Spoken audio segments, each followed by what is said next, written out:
Welcome to Stuff You Should Know, a production of iHeartRadio.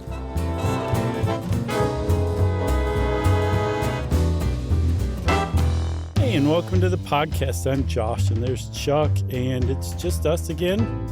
Jerry who? And this is Stuff You Should Know. That's right. Another econ edition. Typically not my favorite, but, you know, this one I could wrap my head around for the most part. I think that's one of the reasons why it's had such an enormous impact on the world. Yeah. Because it is so easy to wrap your head around. We should probably say we're talking about the tragedy of the commons. And for those of you who aren't familiar, it's this idea, this concept that if you have a shared resource, a commons, say, and people are able to use it at their own leisure, for their own purposes, eventually, as they seek to maximize their profits, they're going to overuse this commons, and inevitably it'll be ruined because people can't have anything nice, essentially. You know what's funny? You're going to laugh at me here. All right. They're all going to laugh at you. The central area of my high school was called the Commons. Yeah. And it just occurred to me 35 years or so after I graduated that that's what that meant. Oh, I see. I thought you were going to say like my teenage years were the tragedy of the commons. No, I don't know. I never thought about the word because it was when you're in high school, it's just saying the commons, we'll meet in the commons. But it never occurred to me that that's what that meant, just like a common area shared by everybody. It didn't either. To me, I know exactly what you're talking about. There was, if it, not high school, then maybe middle school, there was some school where that was called that too. Yeah. And I wonder if it was like a surreptitious shot at kids, like they're all sheep. Because I don't think that's true. But one of the major uses for commons traditionally has been for grazing. That's a really good example. If you let a bunch of people graze on a shared resource, but they're taking what they can from that resource to make money for themselves, to support themselves, then just because humans are rational, selfish, horrible beings, that meadow or that high school cafeteria will be ruined. Yeah, that's right. And the idea of the tragedy of the commons started out in 1968 in an article from Science, the journal Science. It was called The Tragedy of the Commons, and it was by a biologist named Garrett Hardin. And he was sort of piggybacking on a 19th century English mathematician and economist named William Forster, not Foster. I would say piggybacking or hijacking. Hijacking. William Forster Lloyd. And you mentioned grazing, and this is sort of the thought experiment Hardin went with, which is like you have a grazing field, and let's say 3 farmers have use of it, and they're letting their cows and sheep and graze out there. But at some point, one of them is going to get an extra fat cow that they sell for pretty good money, and they're like, hey, well, if that worked out, maybe I can add like an additional cow, and maybe it'll make the value of all of these cows go down a little bit, including my own, because they're not getting as fat because I've added another cow here. Right. But if I can sell it for this much money and it's only costing me a fraction of that for, extra cow? Well, I mean, it would only cost a fraction of loss of resources for the other cows. Like I'm still coming out ahead. And so bada bing, bada boom, that's what I'm going to do. Right. Yeah. So if everybody was making $1 off of their cows when everything was being grazed on sustainably, then if you add one more cow, now everybody's making 85 cents off of their cows because you're starting to overtax the commons. But that person who added that cow, that's an extra 85 cents they wouldn't have had before, right? Yeah. And if you're able to sell that cow for like $5, that 85 cents is a pittance compared to what you're making on the other side. Right. So there's always, under the logic of the tragedy of the commons, there's always a reason to add another cow and add another cow and add another cow, because your returns are always going to be more than the cost that you can offset with the returns, right? Well, that, and you're also on the assumption that like everyone else is going to be adding cows, so I'm not going to be the only sucker not adding cows. Right. So you're either a sucker or you're just somebody who wants to survive, because if people start adding cows and you're the one farmer who's like, I'm not going to do that. I find that morally repugnant. Mm-hmm. I really like sustainably grazing here, and I'll just take one for the team. In very short order, that farmer would find that they were no longer making money. No more team. Because each additional cow was taking an additional fraction. So let's say that every time you added a cow, it reduced the price that all the other cows got by 15%. Mm-hmm. That's not a steady price, because if you reduce $1 by 15%, now you're getting 85 cents for a cow. Yeah. But now when you're adding another cow, that reduces that 85 cents by 15%. So all of a sudden you're making 72 cents, and then 61 cents, and then 52 cents, right? Yeah. But again, if you're adding cows, that's always extra, almost found money. If you're not adding cows, then the cows that you had originally are now getting less and less and less until you're making zero money. So you are forced into adding cows. And that's why it's considered the tragedy, or why Garrett Hardin called it the tragedy of the commons, because inevitably, under these circumstances, which have long been considered to be universal circumstances, basically, the commons will always get ruined and depleted, and everybody will be totally up the creek. That's right. And Hardin was basically like, there's a couple of solutions here. You can either divide this area up, and now each person has their own little private part of the pasture that they're only in control of, and no one else can get on it and graze there, or a government body is going to have to step in and regulate this stuff and manage it. And, if you listen to Hardin, and we'll talk a little bit about the problems with this guy in a second. Yeah. But if you listen to Hardin, he'll say when you divide this thing up and make it just private, and everyone, is incentivized to basically preserve their plots and do it sustainably, mm-hmm. so their profits are maximized with, making sure the land isn't ruined so they can keep those profits maximized. Yeah, because now it's their land, and they suddenly realize, oh, this is a finite resource.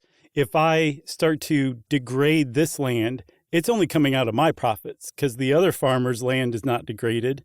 So I'm the only one in competition with myself here, really, and I need to make sure that this land is preserved, because now it's the goose that laid the golden egg, and I need to keep it nice and healthy and happy. That's the direct result of privatization, as far as Garrett Hardin was explaining, as far as the tragedy of the commons goes, right? Simple solution. Just give people an incentive to take care of it by making it their own. And the other way, like you said, is government intervention. And this seems to be what Hardin's big, this is his favorite, I think, solution was bring the government in and just say, you can't overgraze, you can't graze more than these number of sheep. And if you do, we'll wipe out your entire family line. Something along those lines. Yeah, but here's the thing. Like, it wasn't like he was some big champion of the government, because if you read the whole article, Hardin is like, and another thing, the reason why the world is headed toward a bad place or a bad place already is because freedom to breed is intolerable. So there's just too many people. We're making too many babies. And the welfare state that the government is encouraging is taking away the natural consequence of what happens if you have too many kids. Like, they're going to not be able to sustain that, and the kids are going to starve to death. Right. So we're overbreeding, and all of a sudden everyone's going, whoa, whoa, whoa, whoa. And he said, and another thing, he said, this overbreeding, it could actually be a strategy where a cohesive group could come along to increase their power. And they're like, wait a minute, are you talking about the Great Replacement? And he said, I don't know what that is. Right. And they said, well, it'll be a thing at some point. He's like, I like the ring of it, though. Yeah, exactly. It's catchy. So, his whole thing was we, using scare quotes, are overbreeding, meant poor non-white countries are overbreeding. Right. That was basically his whole thing. And that, yes, because there was such thing as international aid in the way of food, in the way of money, that people could just keep having kids and knowing that the Western wealthier governments were going to take care of them. And he was like, that's not what we should be doing. And here's why: the tragedy of the commons. And to say that by the way, I read another paper of his too, called Lifeboat Ethics. Mm-hmm. The argument against helping the poor. Yeah. That was the subtitle. Yeah. So he really just put it out there. But he basically said, okay, let's imagine that all of the countries in the world are lifeboats. Some are ridiculously overloaded with people. Others, the wealthier, more advanced ones, let's say that they're in a lifeboat that seats 100 and they only have 90 people. But there's tons of people swimming around them trying to get in the lifeboat. Do you pick 10 people out of these, thousands of people out there to let come into your lifeboat? If so, how do you pick those people? What do you tell the people you don't pick? And he ultimately concludes that just don't help anybody. Then you don't have to worry about playing favorites or anything like that. Plus, you keep your 10-person safety buffer in case things change for you in your lifeboat, and you're fine. He actually argues against guilt. You shouldn't feel any guilt. And as a matter of fact, we shouldn't put guilt on people for making decisions like these because they're just smart. And then secondly, he also says that if you are one of those people like that one farmer who is like overgrazing, is more morally repugnant, and I'm not going to do it. If you were like that farmer in this lifeboat and you said, I can't do this. I can't sit there and watch people drown while I'm sitting here. I'm going to give up my seat for somebody else. Hardin argued that just by virtue of a person accepting your seat, they are less moral than you. And that over time, as more people in the lifeboat give up their seat for moral reasons, morality will be replaced in this lifeboat with self-interest. And then what do you have then? So he makes all these like if you're a rational person and you take emotion out of it, you're like, I guess that kind of makes sense in a little bit. But the moment you add in a drop of humanity to it, you're like, this is horrible that this guy wrote a series of papers arguing this. Yeah. And he, as far as the tragedy of the commons goes, he very explicitly says, you got to prioritize yourself here and what you're doing and maximize your profits. And if you have ethics or something, then you're not a very smart person. Right. Exactly. So this was his whole thing that, all of it was overpopulation. The thing is, it got diluted or taken very literally very quickly, and it was applied to actual commons, as we'll see. And it was stripped of its overpopulation, xenophobia, racism, all of that stuff, and just got applied to real world commons management. And to say it changed things is the understatement of the century, Chuck. That's right. Should we take a break? Yeah, let's. All right. We'll be right back, everybody.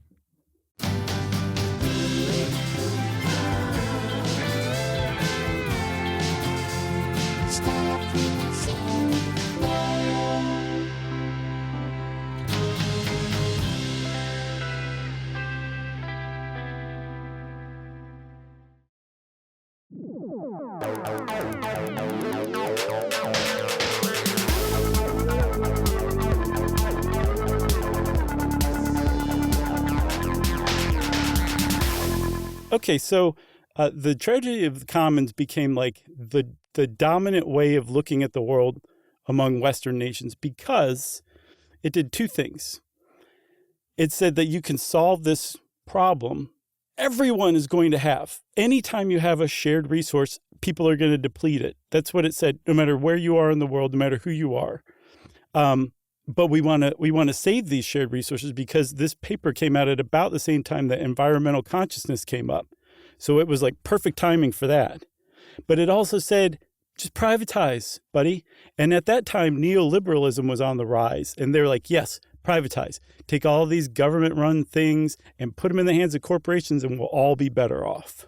Yeah. And, one of the ways that happened was, and we're going to talk about sort of different versions of this here and there in this episode, but environmental trading markets emerged. And that came from Canada, actually, an economist named J.H. Dales in 1968. But the 80s and 90s are when they really kind of started flying off the shelf. Mm-hmm. But that's when the government comes in with a regulation, let's say, to cap whatever. In this case, like let's say they're capping emissions on baseball caps. Baseball caps. Mhm. I need to get rid of some baseball caps. So that's great. Oh, you have too many? Do you have any good Hawks ones? I'm on the lookout for those. I have one Hawks cap that I wear. I gotcha. I just gave away a second one because it was too big, but your head is too small for this thing.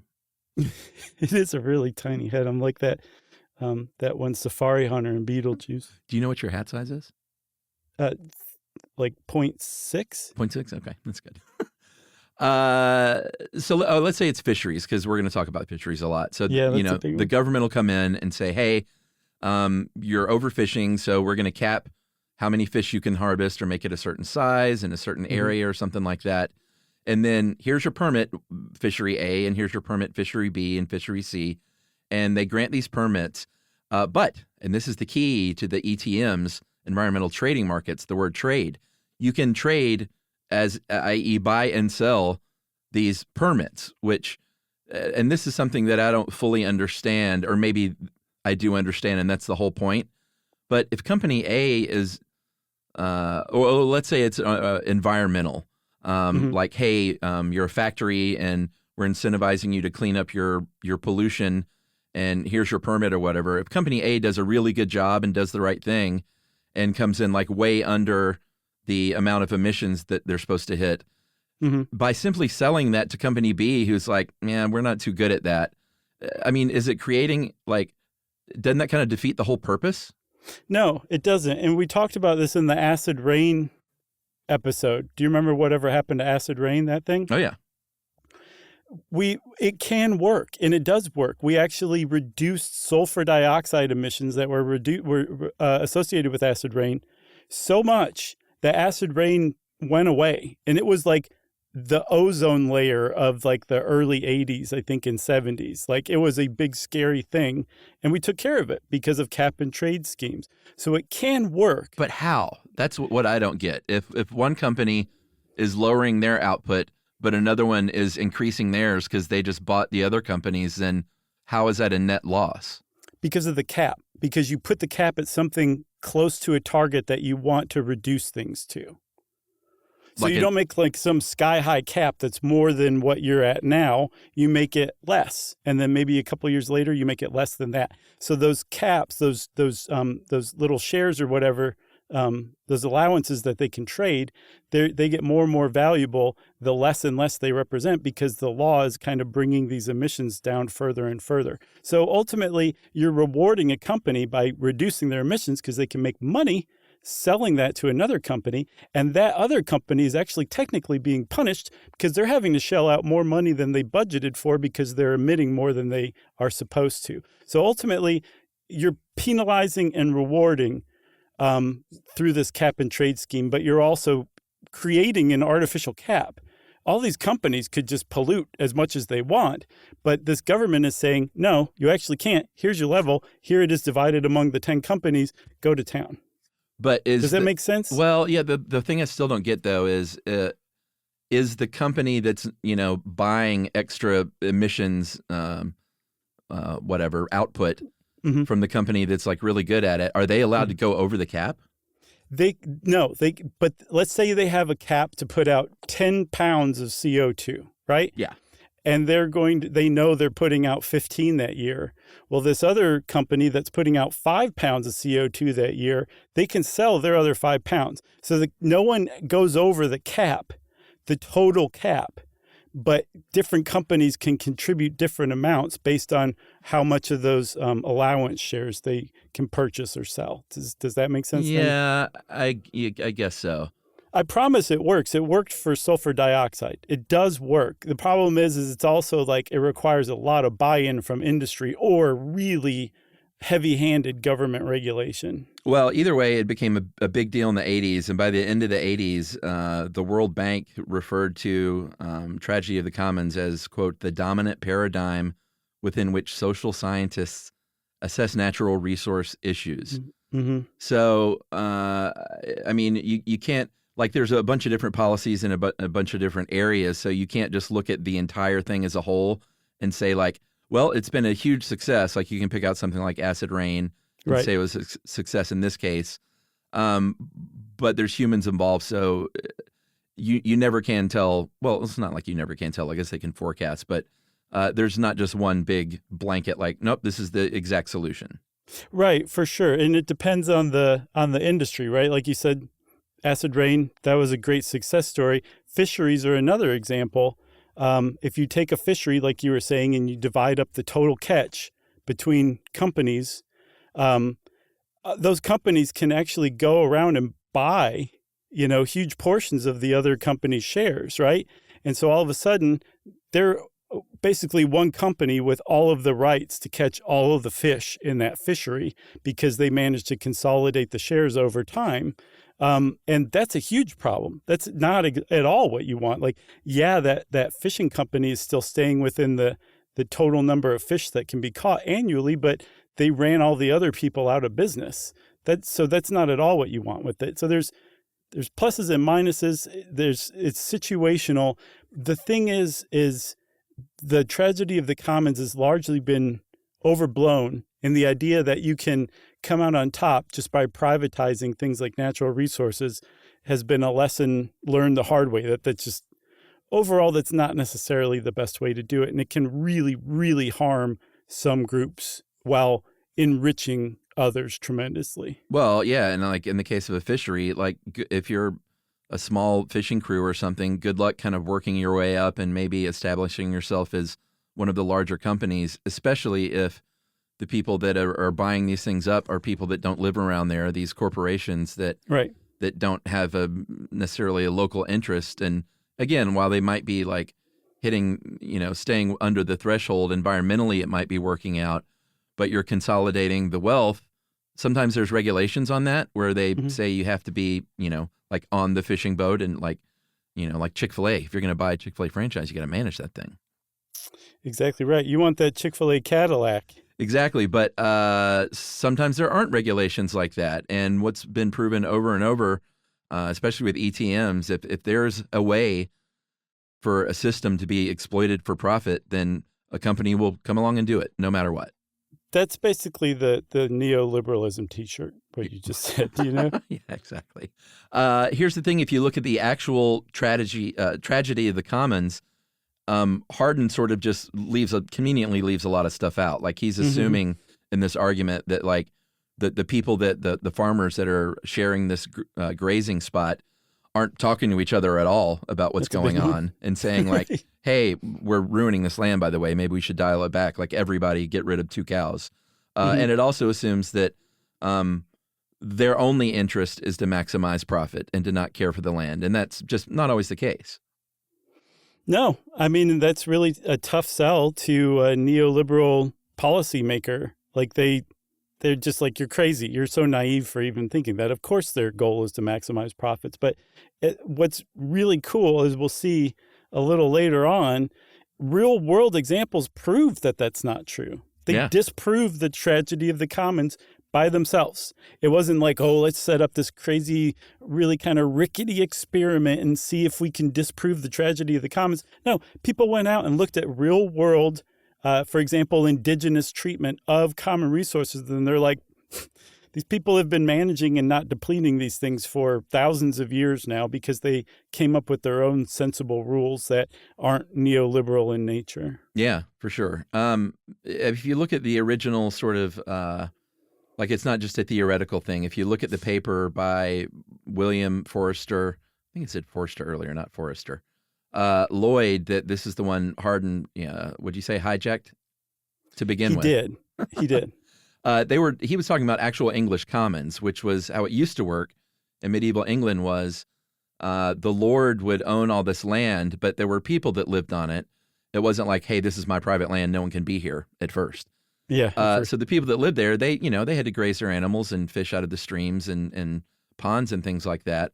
And they were allowed to with, through certain age-old customs.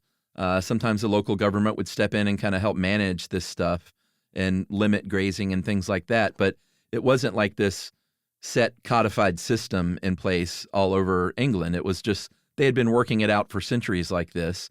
It wasn't perfect, but it was sustainable, and they didn't like just destroy their land because they all had self-interest to keep it sustainable.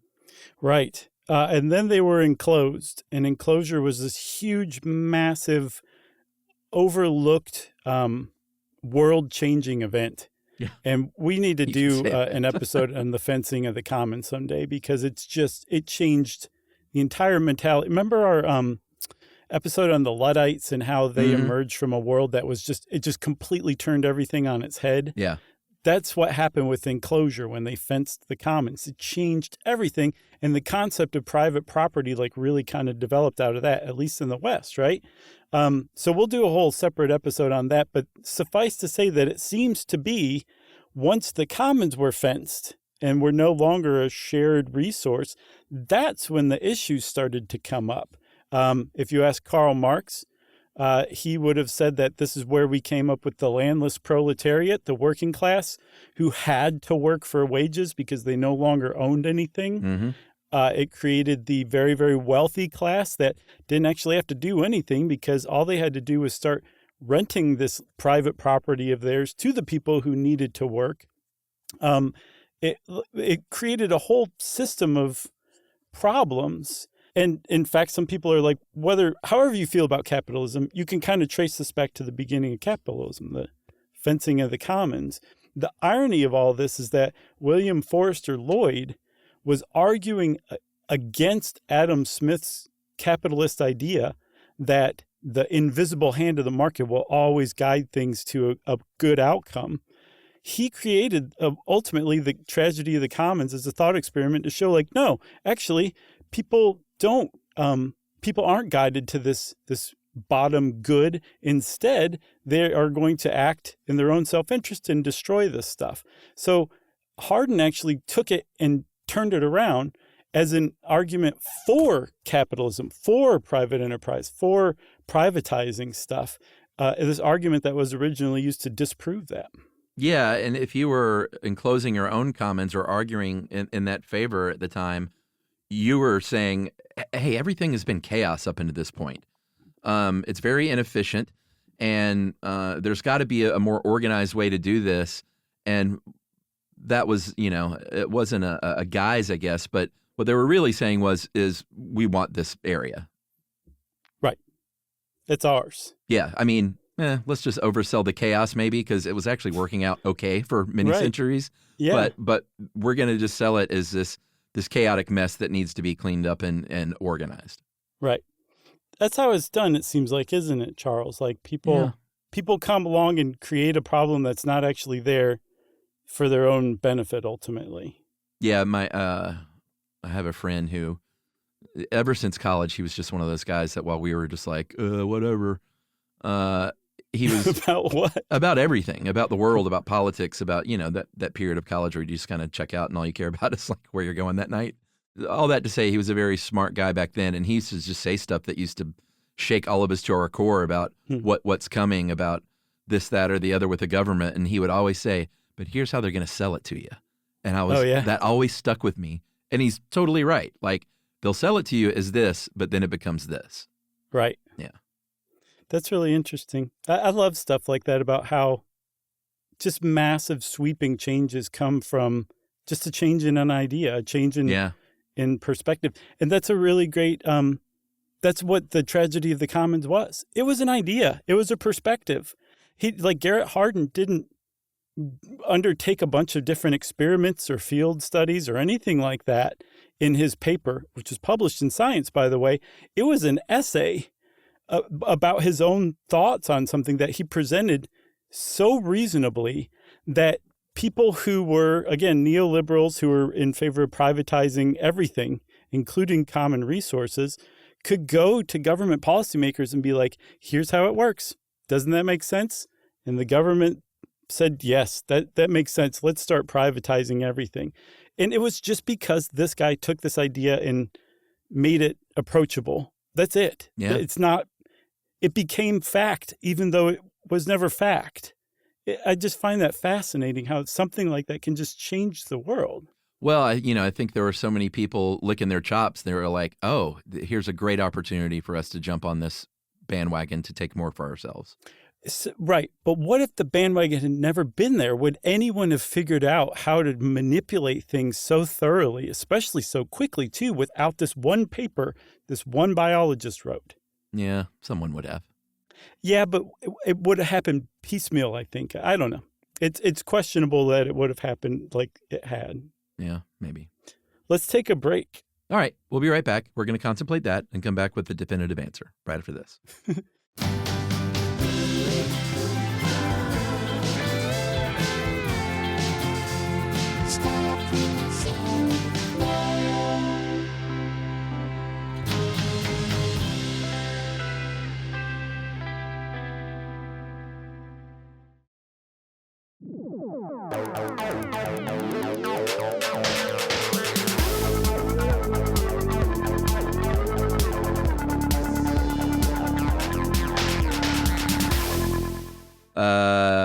We don't have a definitive answer. I was just kidding. You got me. We should talk about Eleanor Ostrom, though. This is a woman who wrote a book in 1990 called Governing the Commons, the Evolution of Institutions for Collective Action.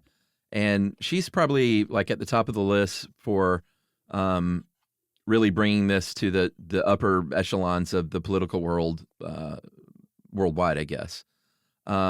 She took a bunch of examples all over the world of controlled CPRs, like grazing areas. It's always a good one, in Switzerland in this case. Mm-hmm. Forests in Japan, meadows in Japan, and of course fisheries and things like that, in this case in the Philippines. So kind of picking different spots all over the world and examining these and how they've worked out. And basically argued that, like, hey, these things had been working out for centuries, and it worked out pretty good because everybody lived there who was involved. And when you have local people that have long-term interest in the well-being of their land and their area and keeping that up, then the economic side of things is not going to go away, but it's going to take a back seat to ensuring that this land that they live in stays as close to as it is as possible. Yes, and so she was the one who went out and actually did those field studies that Garrett Hardin didn't. Like, she had the receipts to back up what she was saying, which was the tragedy of the commons isn't actually true. It's certainly not in every case. And what's the ironic thing is this, Chuck. The tragedy of the commons played out, I feel like, for the most part, when things were privatized and outside industry were allowed to come in and have a share of the commons. Yes. That's when the problems really began. Yeah. So I want to say one other thing too, because I know I'm kind of known for having a very hard-nosed certain opinion about things, and it slants, in this particular direction typically. Okay. I don't know. In the last year or so, I've kind of lost my taste for rigidity like that, or black and white thinking. So I don't want anybody to think that I'm just like neoliberalism equals bad. Alternatives to neoliberalism, all good. Yeah. Like I just don't see the world like that anymore. So I don't want anybody to think that I'm just like I'm bashing neoliberalism as if there's no redeemable quality to it whatsoever. I just don't believe that. But in the case of the tragedy of the commons, I feel like more often than not, neoliberal policies, again, privatizing shared resources or taking oversight away from the government and just putting it in the hands of the market, has been disastrous for the world over the last 40, 50 years. It's been really good for wealthy people and helping other people get wealthier, but that ignores the expense on the backs of other people that it's created too. I just wanted to put that out there. Yeah. That I don't want anybody to think I'm just bashing neoliberalism, because it does help in a lot of ways. No, and I know you well, and I can tell everybody that you are a very varied person who looks at things from all angles and is very considerate of, you don't just shut anything down outright. You like to consider things. Now.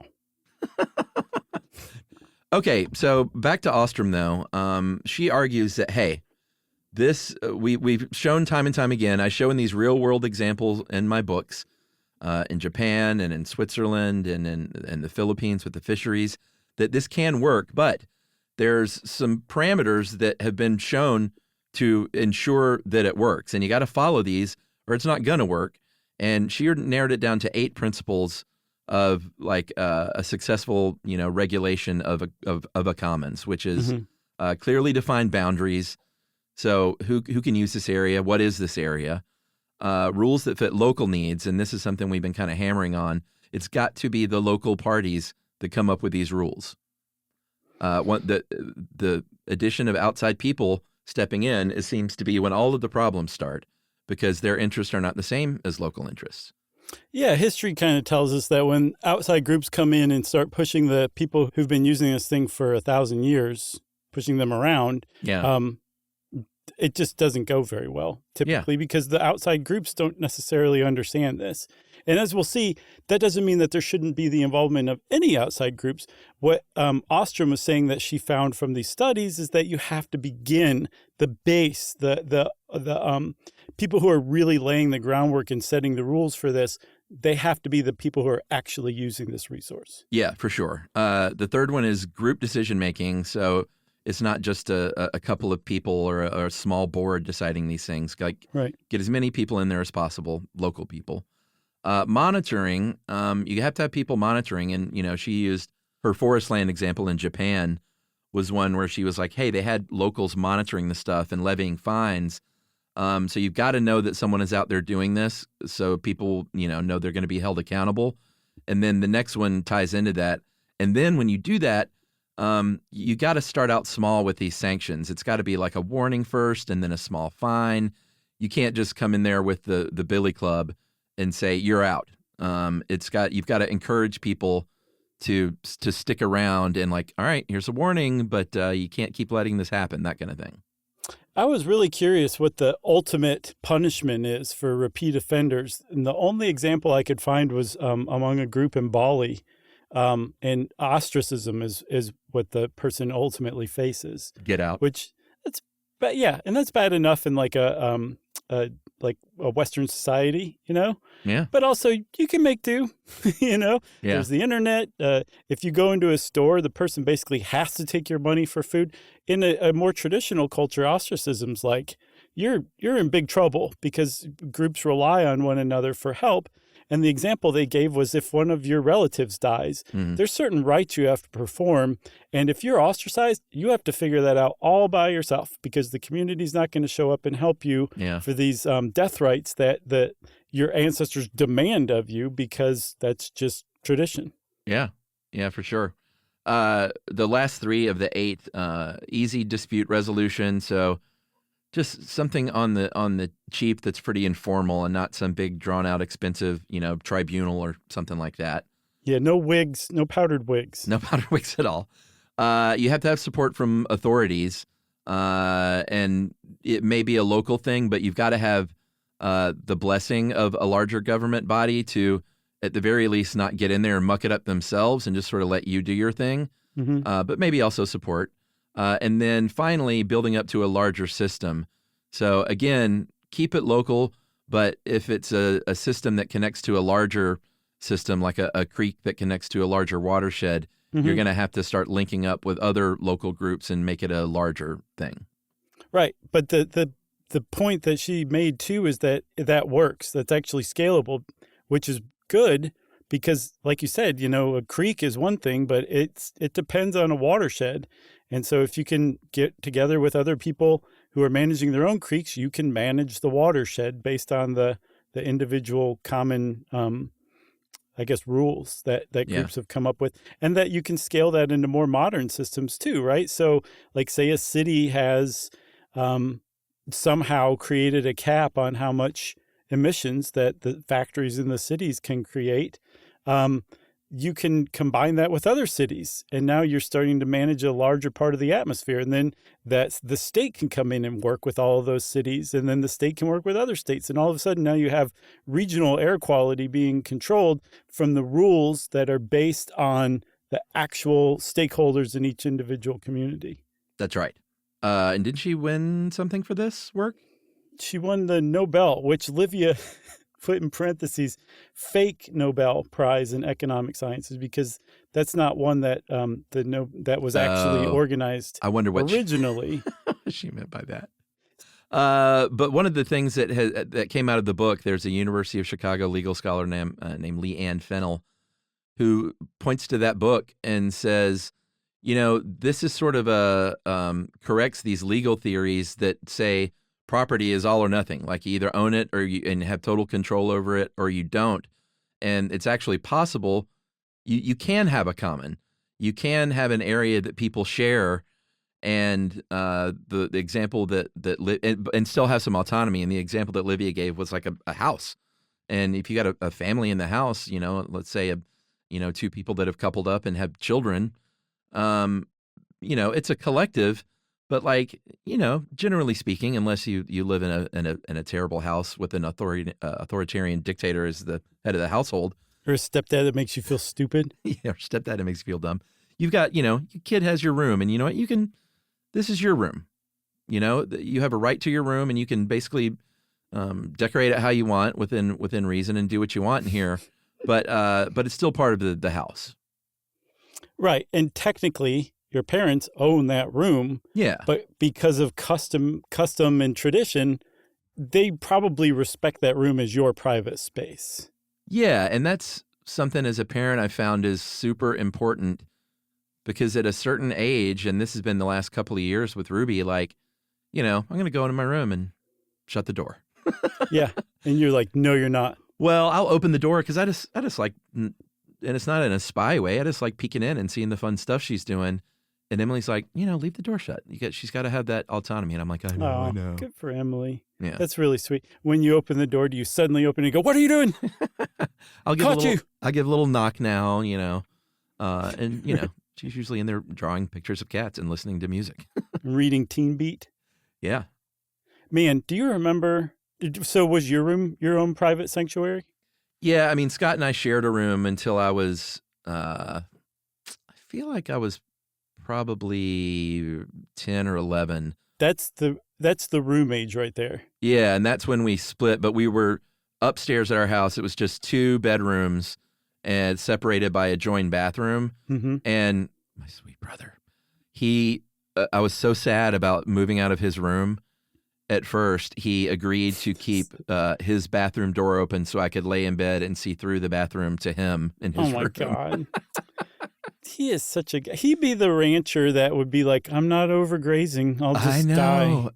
He's one of the best. But yeah, so I had my own room, and it was like my sports posters, and I went through a Marilyn Monroe phase for some reason where I had a bunch of her posters up. I went through a James Dean phase that was similar. Yeah, exactly. But yeah, it was my room. I took a lot of pride in decorating it and doing my thing. And my father literally did not come upstairs. That's a whole other story. And my mom did for a while, but basically, I mean, that was our zone for the most part. That's awesome. I remember there not being anything more satisfying than undertaking a total remodeling of your room. Oh, moving stuff around. Furniture, all of a sudden the bed's over here, and like I used to love doing that. It just changed everything. I love that so much. I have so many great memories of my room. Yeah, me too. And I used to do that to apartments I lived in. And I had ironically recently had a thought about how much I used to enjoy that, and how like our house, you can't really do that. Like it's set up in a way that I can't be like, hey, let's rearrange our living room. It's like, well, you can't, because let's move the built-ins outside. Yeah, exactly. So those days are over for me, unfortunately. Yeah, same here. That's just how it goes as you get older. It's one more thing that brings you joy or brought you joy that's now dead and shriveled up like an old leaf. All right. Well, let's finish up on Tragedy of the Commons, because we can use an example of Maine lobster fisheries as a pretty good example of how people can start to do the wrong thing, but correct course on their own. Yeah. And that was the case in the 19th century when the state of Maine started setting legal minimum sizes for catching lobsters. And they couldn't enforce it that well at first. And people broke the rules and were like, trying to make extra money or keep more lobsters than they should for a while. But eventually they were like, hey, wait a minute. we're not doing ourselves any favors here. And if we're going to all continue this to sustain our living doing this, we got to work together. So they form harbor gangs to start self-policing, basically. So Maine lobstermen harbor gangs. Is there anything scarier than the sound of that? Just seeing them kind of slowly come up on your boat and they're all like, they have chains in their hands. Don't go over there. That's where the harbor gangs are. Very nice. Boy, you just took me to Cabot Cove. So they started self-policing and everyone bought into this idea that let's not ruin all of our livelihood here. And one thing that gets pointed out is you can do this in a case like that because lobsters are close to shore. Right. It's a small community. It's local people. In the case of cod, and at some point we should do one on the cod wars because that's where this factors in. Cod travel long distances, and so it's hard to regulate something like that that's widespread and there's different countries involved. So, yeah, I guess Tragedy of the Commons has been largely debunked, even though it completely altered the world for decades and decades and still does. Yeah, I mean, either blamed or credited with the birth of capitalism. That's no small thing. It's pretty big, yeah. Yeah. So we're going to do one on fencing of the commons one day, and then we're also going to do one on neoliberalism someday. And the cod wars. Yeah, and the cod wars. There you go. Well, since Chuck corrected me and added cod wars, of course that means it's time, everybody, for listener mail. First of all, quick correction to a correction. When we got written in about the hodgepodge, I kept saying Mod Podge. Right. It is Mod Podge, and the corrector got it right. I just kept saying it wrong. Wow. And I played it off to myself as a joke, but it was not. Mod Podge is better. I think the inventor of Mod Podge is just like, oh, why didn't I call it Mod Podge? Missed a boat. It rhymes even. I wonder if it was from the time when Mod Squad was out, because it does have kind of like a hippy-dippy flower look to it, doesn't it? Well, decoupage is a very old thing, and I suppose that meant a modern decoupage, is my guess. Okay. Don't you think? I don't know. I didn't ever think about it more than I have in the last couple weeks. I know, right? I wish you'd never brought it up. Oh, man. How did it go? Oh, I remember now. We mentioned Martha Stewart, and I said there's a hodgepodge everywhere. Mm-hmm. Oh. All right. So this is from a friend in the Netherlands who said, good luck pronouncing the name. But I think I've nailed it, so we're going to see. Okay. Stay tuned for the end. Hey, guys, just finished the episode on automats, and I felt I needed to write in. I'm from the Netherlands, and believe it or not, automats are still a big thing there. And I remembered now, after I got a couple of emails about these, of being in Amsterdam and seeing these FEBOs, F-E-B-O, places. Mm-hmm.